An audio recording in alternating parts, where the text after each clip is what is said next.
పాట వినకపోతే నిద్ర పట్టదు. మీరు పాట వినాలంటే నేను పాడినా ఏంటి? ఏమిటి, నువ్వు పాటలు పాడతావా? ఏంటండి మరి అంత తేలిక తీసేశారు? మా ఆశ్రమంలో ఫంక్షన్లు జరుగుతున్నప్పుడు పెద్ద పెద్ద వాళ్ళు వచ్చినప్పుడు నా చేత పాటలు పాడించేవారు.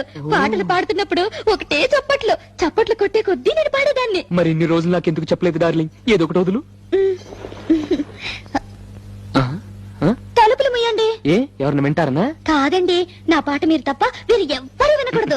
నా పాట మీకే అంకితం. ఓ ఏం కొట్టేవి నచ్చలక. వస్తానుండు, నీ పాట నాకే నాకే అంకితం. ఓకే, ఏది పాడు.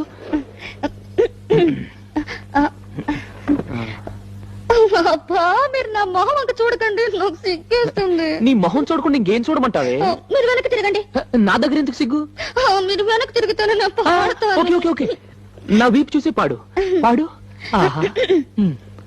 దేవుడా దేవుడా, అమ్మా నాన్న లేని వాళ్ళం, కూడు నీళ్లు లేని వాళ్ళం, దేవుడా దేవుడా దేవుడా. ఆపు ఆపు, నీ అమ్మ కడుపులో బాంబు పెట్ట. దేవుడా దేవుడా అంటే ఎవరో పోయారనుకుంటారే. ఇది పాట కాదు, పాట కాదే, చౌకేకలు చౌకేకలు. నాయనమ్మా నాయనమ్మా.